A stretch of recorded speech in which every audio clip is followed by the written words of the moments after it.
Hello everyone, study IQ channel में आप सबका स्वागत है। आज कल जैसा कि हमने प्रॉमिस करा था, आज हम यूपीएससी मेंस आंसर राइटिंग में ऐसे का स्ट्रेटेजी देखेंगे। ऐसे का एक पेपर होता है 250 मार्क्स का, जिसमें आपको 2 ऐसे लिखने होते हैं। आपको 2 ऑप्शंस दिए होते हैं। क्वेश्चन 1 में आपके पास 4 ऑप्शंस होते हैं और क्वेश्चन 2 में भी आपके पास 4 ऑप्शंस होते हैं। इनमें से आपको कोई एक ऐसे पिक करना होता है। नाउ किस तरीके ऐसे होते हैं, कैसे ऐसे की तैयारी करनी है, कैसे ऐसे को फ्रेम करना है, और उसके साथ ही एक एग्जांपल देखेंगे कि किस तरीके से हमें उससे लिखना है। नाउ ऐसे का जो पेपर है ये एक्चुअली मिनिमम रिसोर्सेज में मैक्सिमम नंबर स्कोर कर सकते हो आप। मिनिमम रिसोर्सेज लेके थोड़ी सी मेहनत करके आप मैक्सिमम मार्क्स लेके आ सकते हो, और बिल्कुल एथिक्स की तरह ऐसे भी मेक एंड ब्रेक वाला पेपर होता है। डिफरेंट टाइप के टॉपिक्स होते हैं ऐसे में। जैसे बहुत जनरली जो ऐसे के पेपर्स होते हैं वो हमने जो जीएस स्टडीज में पढ़ा है वहीं से आता है। उसमें जो हमने मटेरियल पढ़ा होता है उसी को कंसोलिडेट करके एक फ्रेमवर्क में डाल के हमें ऐसे को लिखना होता है। दूसरे तरीके फिलोसॉफिकल एसेज भी होते हैं, जिनमें आपको फिलोसॉफिकल बताना होता है कि whether this is right then this happens, if this is not right then this happens। Different type के एसेज होते हैं। तो जैसे जैसे हम हर एक वीक में एक ऐसे या 2 ऐसे हम लोग डिस्कस करेंगे, तो जिस तरीके से हम डिस्कस करते जाएंगे, हम डिफरेंट टाइप के ऐसेज जब डिस्कस करेंगे तो आपको पता चल जाएगा कि जनरली किस तरीके से लिखना है। अच्छा, फिलोसॉफिकल ऐसेज जो होते हैं उनमें जनरली लिखने में दिक्कत आती है कि किस तरीके से लिखा जाए। जो स्टूडेंट्स फिलोसॉफी के होते हैं उन्हें थोड़ा आसान लगता है, बाकी थोड़ा सा मुश्किल हो जाता है कि कैसे उनको अटेम्प्ट करना होता है। तो जनरली स्टूडेंट्स जीएस के जो ऐसेज होते हैं उनको ही अटेम्प्ट करते हैं, but will see both kind of essays कि किस तरीके से उनको अटेम्प्ट करना है। मेरा नाम संतोष चौधरी है। मैं सीएससी 2018 के सेलेक्टेड ऑफिसर हूँ। आप अगर यूपीएससी से जुड़ा हुआ कोई क्वेश्चन है तो मुझसे इंस्टाग्राम little_simple_बुद्धा पे भी भेज सकते हैं। सबसे पहले ये देखते हैं कि ऐसे के बारे में यूपीएससी क्या बोलता है। लिखा है, candidate may be required to write essays on multiple topics. Multiple topics पे आपको ऐसे लिखना पड़ सकता है। दे विल बी एक्सपेक्टेड, आपसे क्या एक्सपेक्ट किया जा रहा है, to keep closely to the subject of the essay. Essay का जो सब्जेक्ट है उसके बिल्कुल आसपास में लिखना है, सब्जेक्ट से डेविएट बिल्कुल भी नहीं होना है। सबसे पहली रिक्वायरमेंट है कि टॉपिक जो दे के रखा है उसी के चारों तरफ हमें अपना एसे लिखना है। फिर क्या लिखा है, to arrange your ideas in orderly fashion. मतलब जो आपके जो आइडियाज हैं उसको एक सीरीज, एक ऑर्डर होना चाहिए। रैंडमली नहीं लिखना है, नो रैंडमनेस बिल्कुल नहीं चलेगी। रैंडमनेस के बिना एक ऑर्डरली, मतलब आज अभी आपने एक पैरा में आपने पॉलिटिकल इम्पैक्ट लिखा, दूसरे पैरा में आपने उसका क्या इंटरनेशनल रिलेशन का इम्पैक्ट होगा वो लिखा। फिर आपने इंटरनेशनल रिलेशन से आप आ गए कि जो कम्युनिटीज़ हैं, कम्युनिटीज़ को कैसे पार्टिसिपेट करना होगा। तो इस तरीके से आप क्या कर रहे हो, एक लिंक बनाते हुए चल रहे हो, एक ऑर्डरली फैशन में चल रहा है। मतलब देयर इज अ सीरीज। और दूसरा सीरीज का ये भी होता है कि आप सबसे पहले जो भी टॉपिक आपको दिया है उसकी थोड़ी सी हिस्ट्री बता रहे हो कि हिस्ट्री में ऐसा ऐसा था, इस तरीके से ये इवॉल्व हुआ है। इवोल्यूशन के बाद में आप प्रेजेंट कॉन्टेक्स्ट पे आ जाओगे कि प्रेजेंट कॉन्टेक्स्ट में उसका क्या सेंस है। प्रेजेंट पे आप ज़्यादा एम्फेसिस करोगे, यहाँ पे आप वेरियस डायमेंशंस लोगे कि किस तरीके से मुझे इस ऐसे को अप्रोच करना है, वेरियस डायमेंशंस पे, इंक्लूडिंग एग्जाम्पल्स के साथ में। And then at the end we will see कि अच्छा इसका कोई फ्यूचर एस्पेक्ट भी है या नहीं है। अगर इसका फ्यूचर एस्पेक्ट है तो हम उसके भी वेरियस डायमेंशंस लिखेंगे and finally we will come to a conclusion. तो ये होता है एक ऑर्डरली फैशन की आप हिस्ट्री इवोल्यूशन से लेके आप past, present and future and conclusion तक पूरा ऐसे लिखे जा रहे हो। This is how you write an essay orderly fashion में। ठीक है, 2 पॉइंट्स कवर हो गए हमारे। एक तो हमने क्या करना है, ऐसे को सब्जेक्ट के बिल्कुल पास पे रखना है, और दूसरा बिल्कुल उसको ऑर्डरली फैशन में, बिल्कुल उसको category wise step by step उसको लिखना है। थर्ड क्या है, राइट कॉन्शियसली। राइट कॉन्शियसली का मतलब क्या है, सोच समझ के दिमाग लगा के लिखना है। रैंडमली कुछ भी जो उस दिमाग में आ गए वो नहीं लिखना है। ये जो 2 टॉपिक है ना, 1 और 2, ये तीसरे के लिए ही है। तीसरा आपको इसलिए बताया गया है कि आप 1 और 2 को फॉलो करो। नाउ क्रेडिट कैसे दिए जाएंगे, क्रेडिट मतलब मार्क्स दिए जाएंगे for effective and exact expression. Effective का मतलब क्या है कि जो टॉपिक दिया है ना, उस टॉपिक पे अगर आपने लिखा है, जो भी आपको आता है, जितना भी आपको आता है, उस पे अगर आपने इफेक्टिव एंड एग्जैक्ट एक्सप्रेशन दे दिया। एग्जैक्ट मतलब जो चाहिए था एग्जामिनर को, जिस बात पे उन्होंने क्वेश्चन पूछा, अगर उस बात का उत्तर आपने दे दिया तो आपको आंसर मिल जाएगा। नाउ यहाँ पे बहुत बार जनरली ये क्वेश्चन आता है कि हमारी इंग्लिश अच्छी नहीं है, हमारी वोकैब अच्छी नहीं है। कोई बात नहीं, इन्होंने कहीं पे भी आपको लिखा है क्या कि बेहतरीन इंग्लिश या फिर बेहतरीन वोकैब के अंदर आपको, शब्दावली के अंदर आपको लिखना है? नहीं पूछा है ना, आपसे सिर्फ ये पूछा है कि आप इफेक्टिव और एग्जैक्ट एक्सप्रेशन दो, आप सिंपल सेंटेंस में दे दीजिए।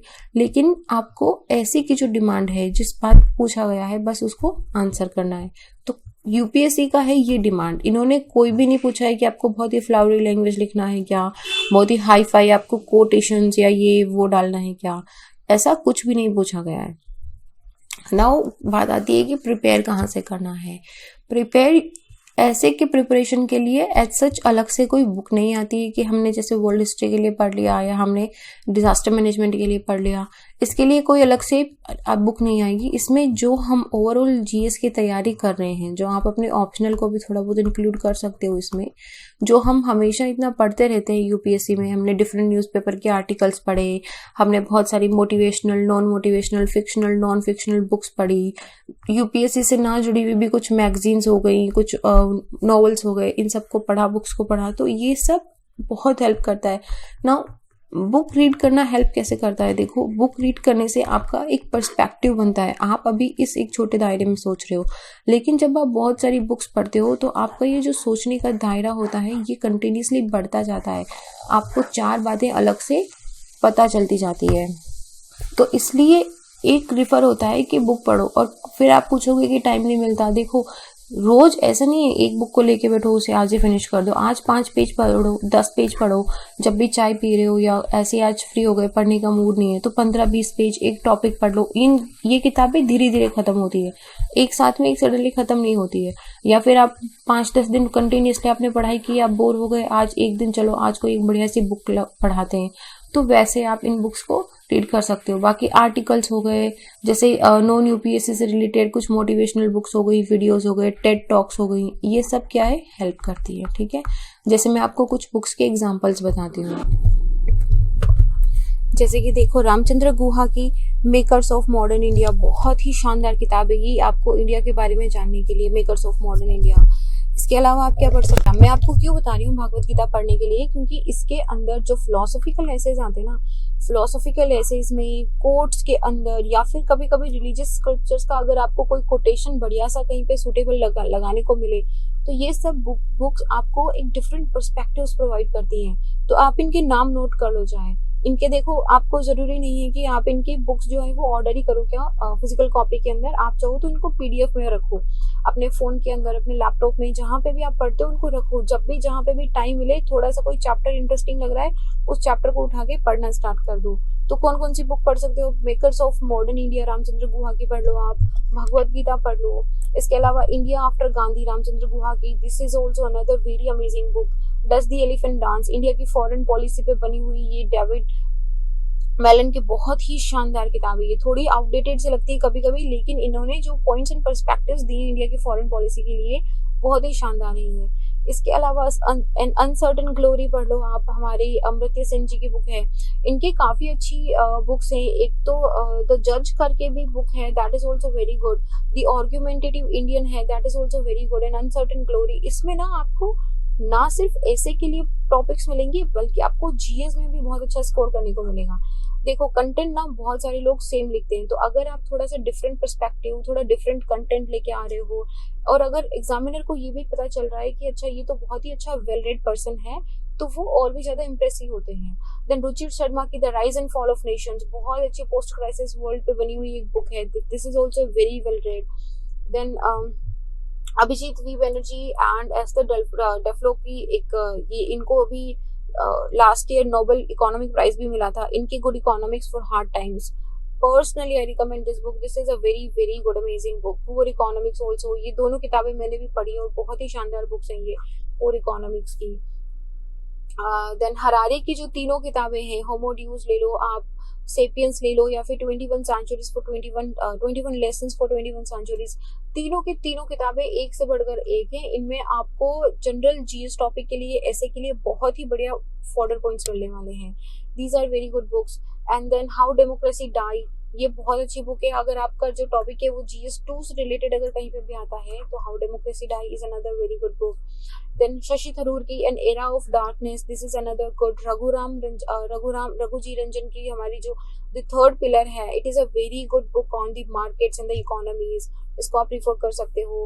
Capitalism without capital is another good book. Why nations fail, ये भी बहुत अच्छी किताब है। So these are like some totally syllabus से रिलेटेड नहीं है, लेकिन अगर आप इनको पढ़ते हो तो आपको एक डिफरेंट पर्सपेक्टिव जनरेट होगा, जो आपको आंसर राइटिंग में या फिर इन जनरल भी कभी भी आप ऐसे लिखते हो, डिस्कशन करते हो, इवन इंटरव्यू के अंदर भी आपको ये सब चीजें बहुत हेल्पफुल रहेगी। तो हमेशा एक थोड़ी आदत सी डाल लो कि आप दूसरी किताबें भी पढ़ते रहो, इससे आपको जीएस के अलावा जो डिफरेंट मटेरियल होता है वो मिलता रहेगा। फिर नेक्स्ट है कि आप ना कुछ स्पेसिफिक मैगजीन्स को रिफर करना स्टार्ट करो, जैसे आउटलुक हो गया है, जैसे अभी जैसे वर्ल्ड अफेयर पे जो मैगजीन्स आती हैं आप उनको रिफर करो। इंटरनेशनल की कुछ जैसे वॉशिंगटन टाइम्स है, इन सबको थोड़ा रिफर करो। इन पे जो बेस्ट पर्टिकुलर आर्टिकल्स हैं, जैसे यूएस इलेक्शन एंड इंडिया के रिलेशन से रिलेटेड कोई आर्टिकल आपको कभी लगा, उसके अंदर अगर उन्होंने कुछ डिफरेंट पॉइंट पुट करा है तो उसको नोट डाउन कर लो। ऐसे ही डिफरेंट पॉइंट्स कलेक्ट होते हैं और ऐसे ही एक एक पॉइंट कलेक्ट होकर हमारा पूरा जो ऐसे है बहुत ही शानदार बनता है। अच्छा, उसके बाद में ऐसे स्टार्ट कैसे करते हैं, इस पे जनरली एक हमेशा डिबेट रहती है कि ऐसे को कैसे स्टार्ट करना है। तो आप जनरली या तो आप कोई एनेक्डोट लिख सकते हो। एनेक्डोट का मतलब हुआ कि आप कोई स्टोरी लिख रहे हो, आप स्टोरी को उससे रिलेट कर रहे हो, कोई बढ़िया स्टोरी लिख के, या फिर कोई कोटेशन डाल सकते हो, या फिर आप उसको किसी अपने करंट में कहीं पे कोई न्यूज पढ़ी है तो आप उस करंट से रिलेटेड मटेरियल लेके आप उससे बढ़िया सा इंट्रोडक्शन स्टार्ट करो ना। ऐसे का इंट्रोडक्शन ना बहुत इंपॉर्टेंट होता है। क्यों होता है? क्योंकि जैसे ऐसे ना देखो 10 पेज का ऐसे लिखोगे, आप 8 से 10 पेज का ऐसे लिखोगे, तो उस 8 से 10 पेज के ऐसे में उसको पकड़ के रखने के लिए, उसको इतना इंटरेस्टिंग बनाने के लिए कि आप मेरा पूरा ऐसे पढ़ो तो सही, मैंने क्या कंटेंट लिखा उसे देखो तो सही, तो आपको स्टार्टिंग ऐसी शानदार करनी पड़ेगी कि वो स्टार्टिंग से ना बड़ा इंटरेस्टिंग से ऐसे लगे। तो इसीलिए हमेशा स्टोरीज हो गया, कोई बढ़िया कोट हो गया, एक बहुत ही शानदार तरीके से ऐसे की स्टार्ट होती है जिसमें एग्जामिनर को ये पता चलता है कि अभी आगे आप उसमें क्या बताने वाले हो, क्या उस ऐसे का स्ट्रक्चर होगा और क्या आपने बढ़िया से स्टोरी रिलेट करी है। जनरली जब आप एनेक्डोट या गुड स्टोरीज लिखते हो तो इसमें इंट्रोडक्शन के अंदर आपने जो स्टोरी लिखा है, मानो कि आपने कोई एक स्टोरी स्टार्ट करी, मैं आपको एग्जाम्पल में बताऊंगी, तो जब आप उसका कंक्लूजन लिख रहे हो, जब आप उसकी एंड कर रहे हो, तब भी आप उसको उस स्टोरी के साथ खत्म करो। तो क्या ना पूरा देखो स्टार्टिंग से एंडिंग तक एक लिंक बन रहा है। अगर आप कोट भी लिख रहे हो ना तो कोट्स भी बहुत ही रेलेवेंट लिखने हैं और टू मच कोटिंग नहीं करना है। ऐसा नहीं है हर पैराग्राफ हर पेज में 2-3 कोट लिख रहे हो, वहां लिखो जहां पे वो कोट रेलेवेंट लग रहा हो, वहां लिखो जहां पे उस कोट की इंपॉर्टेंस बिल्कुल सामने दिख के आ रही हो। और बहुत ज्यादा कोट्स नहीं लिखने हैं, मिनिमम 3-4 से ज्यादा कोट्स नहीं लिखने हैं। अगर लिख रहे हो तो लाइन में इस तरीके से लिखो कि वो लाइन में घुल जाए, ठीक है। फिर अगला पॉइंट आता है कि practising writing and organising your thoughts. हमने जब देखा था यूपीएससी सिलेबस की डिमांड क्या है, तो उन्होंने क्या बोला था, effective and exact expression of thoughts, है ना। तो वो क्या है कि आपके दिमाग में जो विचार है, आपने एक टॉपिक देखा ऐसे का और उसके जैसे आपको टॉपिक मिला कि how the youth can contribute in climate change, youth का कंट्रीब्यूशन क्लाइमेट चेंज में।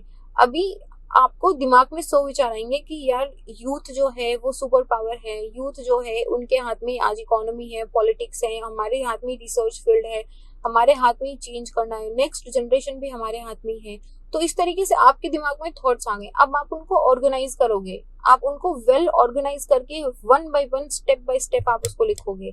इसमें एक और पॉइंट होता है कि लिंकेज बिटवीन पैराग्राफ होता है, ये सबसे बड़ा हर्डल होता है। बहुत सारे लोग थॉट्स लिख देते हैं लेकिन उनके पैराग्राफ में लिंकेज नहीं होता है। कैसे, मैं बताती हूँ। देखो, आप किसी भी ऐसे को जब लिखो तो उसमें मल्टी डायमेंशनलिटी लेके आओ, मतलब एक ही पॉइंट पे, जैसे अगर आपने the role of youth in climate change लिखा है तो आप रोल ऑफ यूथ को सिर्फ पॉलिटिकली मत दिखाओ कि जब हम पॉलिटिक्स में जाएंगे तो मैं ऐसे एग्रीमेंट्स लेके आएंगे, मैं ऐसे पॉलिसीज बनाएंगे, मैं ऐसे लॉज लेके आएंगे। नहीं, आप उसको मल्टी डायमेंशनल करो कि पॉलिटिक्स में ऐसे होगा, इकोनॉमी में ऐसे होगा, general day to day life में कैसे यूथ करेगा, फिर हम फ्यूचर जनरेशन को कैसे करेंगे, हम हमारे पेरेंट्स को कैसे इन्फ्लुएंस करेंगे, हम हमारी हैबिट्स में कैसे चेंज लेके आएंगे, मल्टी डायमेंशनल। और अगर कभी भी मल्टी डायमेंशनलिटी में अटक जाओ तो यूपीएससी का सिलेबस अपनी आंखों के सामने लेके आ जाओ और आपकी मल्टी डायमेंशनलिटी बन जाएगी। कैसे बनेगी, देखो हमारा सबसे पहला पोर्शन आता है हिस्ट्री का ना, तो हम सबसे पहले हिस्ट्री पे लिखेंगे कि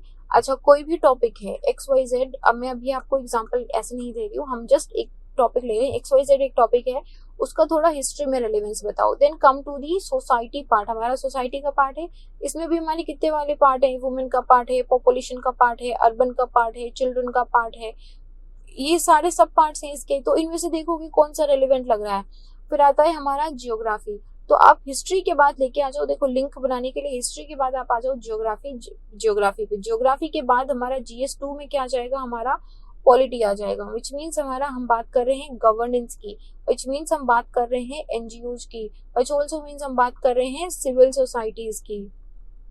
ओके, इन सब के बारे में लिख दो। इसके बारे में अगर और भी ज्यादा लिखना है तो हम यहाँ पे क्या लिख देंगे, हेल्थ का लिख देंगे, हम यहाँ पे एजुकेशन लेके आ जाएंगे, इन सब चीजों के बारे में हम लिख देंगे। उसके बाद में हम थोड़ा सा टॉपिक लिखेंगे इंटरनेशनल रिलेशंस के बारे में। इंटरनेशनल रिलेशंस में हमने लिख दिया कि किस तरीके से जो वर्ल्ड का एग्रीमेंट है या जो कोलैबोरेशन और जो मल्टीलेटरल एग्रीमेंट्स होते हैं, कोलैबोरेशन ऑफ मेनी कंट्रीज होते हैं, किस तरीके से सारी कंट्रीज एक साथ आके किसी इश्यू को टैकल कर सकती है। अगर आई भी है तो वहां पे हम एग्जाम्पल्स लिख देंगे। GS2 हो गया। Now come to the GS3 portion. GS3 के अंदर हम क्या लिखेंगे, इकोनॉमीज के बारे में लिखेंगे, एग्रीकल्चर के बारे में लिखेंगे, हम यहाँ पे डिजास्टर मैनेजमेंट हो जाएगा। पॉइंट इज जहां पे आपको यूपीएससी के सिलेबस से रिलेवेंट लगता हुआ कोई भी लगता है कि ये डायमेंशन निकाल के लिखी जा सकती है, उसको पिक करो और उसको लिखो। लेकिन वो लिखाई इतनी रैंडम नहीं होनी चाहिए कि आपके थॉट्स ऑर्गेनाइज ना लगे। और वहीं पे हमारा एक मेन पॉइंट आता है लिंकेज बिटवीन पैराग्राफ, कि पैराग्राफ्स को कैसे लिंक करना है। इसको अभी 2 सेकंड के लिए होल्ड पे रखो, अभी बताते हैं। फिर है सेंटेंसेस जो है ना, उनको शॉर्ट एंड पावरफुल रखना है। ऐसा नहीं है कि यहाँ पे इतना बड़ा पैराग्राफ लिखा और पूरा पैराग्राफ एक ही सेंटेंस लिख दिया। इमेजिन करो आप कोई बुक पढ़ रहे हो और आपको पूरा एक ही सेंटेंस है पूरा पैराग्राफ में, आपका कंसंट्रेशन उस पर बना रहेगा क्या? आपका कंसंट्रेशन उस पर टूट जाएगा, आपको समझ नहीं आएगा, बीच में आप कहीं खो जाओगे। तो ऐसे में क्या होता है कि हमेशा छोटे पैराग्राफ्स लिखो, इस पैराग्राफ को लाइंस में तोड़ दो। हमेशा कोशिश करो कि 2 लाइन से ज्यादा कभी भी हमें उसको कंटिन्यू नहीं करना। एक पैराग्राफ को मल्टीपल पार्ट्स में तोड़ दो, उसे पावरफुल रखो। अराउंड द बुश बीट नहीं करना है, सिंपल टू द पॉइंट बात करनी है। करंट सिनारियो को रिलेवेंट करते हुए लिखना है, करंट सिनारियो से रिलेट करके लिखना है। कभी भी टॉपिक को इधर से उधर, ऐसा नहीं है कि सिर्फ पास्ट की या सिर्फ फ्यूचर की बात करें। करंट में क्या डेवलपमेंट्स हुए हैं, उसमें करंट में क्या नए एडिशंस, क्या नए इन्वेंशंस हुए हैं, उसमें क्या कुछ नया चल रहा है करंट में, उसको हमें मेन थीम बना के रखना है। इन कोड्स को सेलेक्टिवली एंड वाइजली यूज करना, ये तो मैंने आपको बता ही दिया। अभी पैराग्राफ्स का देखो कि पैराग्राफ्स के बीच में कैसे लिंकेज बनाया जाता है। पैराग्राफ में सीक्वेंसिंग होती है कि आपने बात करा कि यार पहले मैं इसकी बात करूंगा, फिर मैं इसकी बात करूंगा, देन वी यूज की फर्स्टली, सेकंड, द थर्डली, ये सब चीजें होती है। या फिर आप बात करते हो next let's talk about the political issue of this now the secondly, या फिर आप लिख दो कि in addition to the national efforts, the international efforts into this. तो इस तरीके से आप लिखो कि firstly, in addition to this, moreover, also, the first one, an additional thing to this, and furthermore, इसके अलावा भी। अच्छा, ये कंक्लूजन के अंदर to conclude, to summarise, another, ये सब क्या है कि आपके पैराग्राफ को लिंक कर रही है। आपका जो लिंकेज होता है ना, कि आप बातचीत करने में टूटता नहीं है। जैसे कि आप कोई सेंटेंस बोल रहे हो, उसके बाद में आपने लेकिन लगा दिया, लेकिन अच्छा हाँ वो बात तो है, लेकिन आपकी बात तो सही, अच्छा दूसरी बात ये भी है। तो इस तरीके से जब हम बोलते हैं ना, तो हमारा कंटिन्यूएशन में लगता है कि हम बीच में ब्रेक नहीं दे रहे हैं। तो वो कंटिन्यूएशन बहुत जरूरी होता है, उसी से हमारे थॉट्स एकदम ऑर्गेनाइज्ड लगते हैं कि हाँ पहले हमने ये बोला, फिर हमने ये बोला। तो इस तरीके से ऑर्गेनाइज करना है। अच्छा, एडिशन भी करते हैं कि अच्छा एक बात तो मैंने बोल दी, फिर हम बोलते हैं ना कि हाँ वो बात तो है, लेकिन एक बात और सुनो। तो वो एक बात और सुनो आती है हमारी in addition, furthermore, also. Third है हमारा कॉजेज के अंदर, कि हमने कोई एक बात बोल दी, फिर हम बता रहे हाँ ऐसा हुआ, क्यों हुआ, क्योंकि ऐसा हुआ, अच्छा इसलिए उन्होंने ऐसा करा, इसलिए ऐसा हुआ। तो मैं आपको बहुत ही लेमन लैंग्वेज में बता रही हूँ। आप देखो, जैसे हम बाद में जब एसेस डिस्कस करेंगे ना तो आपको और भी अच्छे से समझ आ जाएगा. So this is our another point. तो because, for, since, because of, to cause, ये सब चीजें हमारी होगी. इफेक्ट में बता सकते हैं कि हमने बता दिया कि यार ऐसा हुआ तो फिर उसके बाद ऐसा हो गया. So this is like as a result, therefore, consequently. इनको ना एक बार अपनी कॉपी में लिख लो या कहीं पे भी आपको ये सब मिल जाएगा. Then you need to remember and practise them. जैसे ही प्रैक्टिस करते हो इनको याद करो. मैंने पर्सनली, मुझे भी नहीं याद रहता था तो मैंने तो A4 शीट पे इन सबको लिख के अपनी जो अलमीरा होता है उस पर चिपका लिया था कि जब भी मैं निकलूं आसपास से उसको देखती जाऊं, ताकि मैं जब लिखूं तो मुझे याद रहे, मेरे दिमाग में ये स्टिक रहे कि हाँ मुझे इस तरीके से अपने थॉट्स को ऑर्गेनाइज करना है. एम्फेसिस कर सकते हैं कि अनडाउटली ये चीज तो है ही, ऑब्वियसली, एडमिटली, ये सब चीजें क्या है, स्पेशली, इन थ्योरी, जनरली, ये सब आपको एम्फेसिस कर रही है कि ये वाली जो बात है ये कितनी सही है.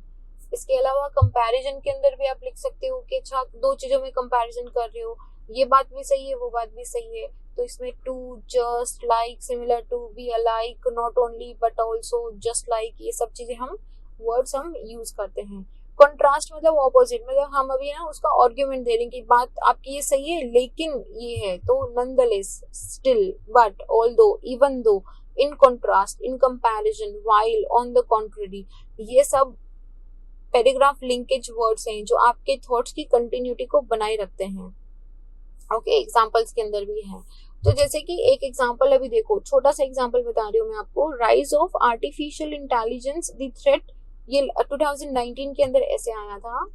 तो rise of artificial intelligence, the threat of jobless future and better job opportunities through reskilling and upskilling.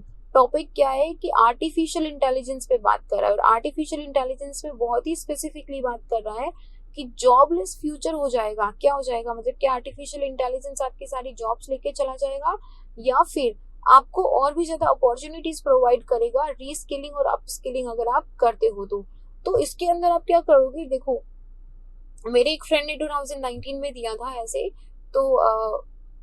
तो he has scored very good marks in ऐसे. तो मैं आपको बता रही हूँ कि उन्होंने क्या स्ट्रैटेजी अडॉप्ट करी है. He started it with a very good story. Anecdote लिया उन्होंने कि there was a Japanese person, तो he lost his job. Japanese person मान लो उनका नाम था, हमने लिख दिया कि उनका नाम था मिस्टर ए.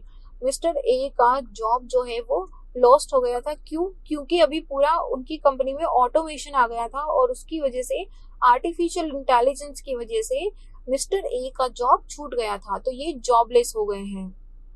तो यहाँ से इन्होंने स्टार्ट करा कि किस तरीके से जो डिफरेंट कंपनीज हैं, टेक्नोलॉजीज हैं, even government also, so they are adopting for the artificial intelligence. हालांकि हमारी इफिशियंसी ज्यादा हो जाएगी, but it is a threat तो है कि जॉबलेस होने के चांसेस तो हैं. लेकिन अभी आप यहाँ पे क्या थोड़ा हिस्ट्री भी लेके आओगे कि जैसे नई नई टेक्नोलॉजी चली थी, जब नया नया इंटरनेट आया था तब ये भी कहा गया था कि इंटरनेट आ गया है, अब लोगों की नौकरी चली जाएगी. लेकिन अगर दूसरे तरीके से आप देखो तो लोगों ने अपने आप को अडॉप्ट कर लिया, उन्होंने वो स्किल्स सीखी, तो जॉब्स और भी ज्यादा जनरेट हो गई हैं. अभी देखो, सॉफ्टवेयर IT इंडस्ट्री में सबसे ज्यादा GDP है हमारा. अगर हमारे पास उसमें लोगों के काम करने की कमी है, अगर हम इक्वलेंट स्किल करें, अगर रीस्किलिंग करें, तो जॉब्स तो बहुत ज्यादा हैं. सिमिलरली हम आर्टिफिशियल इंटेलिजेंस में भी बहुत सारे एग्जांपल्स कोट करेंगे इसके अंदर कि किस तरीके से आर्टिफिशियल इंटेलिजेंस जो है जॉब्स पे थ्रेट लेके आ रहा है. लेकिन फिर भी अगर गवर्नमेंट हो गया, अगर इंडिविजुअल खुद हो गया, या फिर अगर कंपनीज खुद हो गई, they all provide them the skill development, required skill development अगर प्रोवाइड करा जाए तो artificial intelligence actually better opportunities लेके आ सकता है. तो एंड में जब हम ऐसे खत्म करेंगे तो हम मिस्टर ए का एग्जांपल वापस देंगे कि मिस्टर ए ने किस तरीके से डेटा एनालिटिक्स सीखा. उन्होंने डेटा एनालिटिक्स की स्टडी करी, उन्होंने आर्टिफिशियल इंटेलिजेंस में एल्गोरिदम्स बनाना, उन्होंने खुद की स्किल डेवलपमेंट करी और उन्होंने फिर से अपनी अच्छी वाली जॉब पाली. So this is up to us and government in so many things कि आर्टिफिशियल इंटेलिजेंस हमारी नौकरी छीन लेगा या नई नौकरीज लेके आएगा. तो इस तरीके से अभी देखो मैंने पूरा डिस्कस नहीं करा इस ऐसे को, इसको हम आगे वाले क्वेश्चन के अंदर पूरा डिटेल में डिस्कस करेंगे. मैं यहाँ पे जस्ट आपको एक फ्रेमवर्क बता रही हूँ कि मैं किस तरीके से अटेम्प्ट करना है. इसके अलावा आई थिंक ऐसे में मैंने ऑलमोस्ट सब कुछ कवर कर लिया है. बाकी आपको ऐसा जरूरी नहीं है कि मैं बहुत ही हाई फाई इंग्लिश लिखते हैं उनको नंबर आते हैं क्या, बहुत ही flowery language.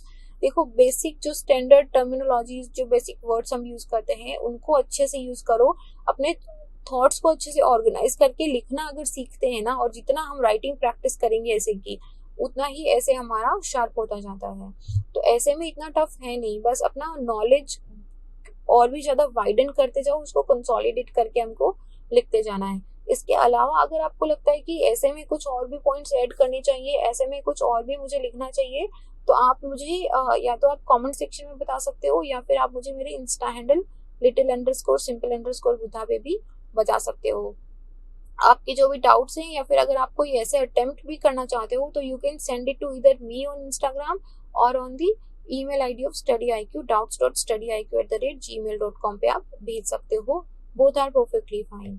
So I will see you guys in the next lecture. Next वाला हम जीएस क्वेश्चन अभी अटेम्प्ट करेंगे एक बार, उसके बाद में 2-4 जीएस क्वेश्चन अटेम्प्ट करते हैं, फिर हम ऐसे इन केस स्टडीज फिर से अटेम्प्ट करना स्टार्ट करेंगे, हम इसे लूप में चलाएंगे। Okay, I'll see you guys in the next question. Till then, be happy. Jai Hind.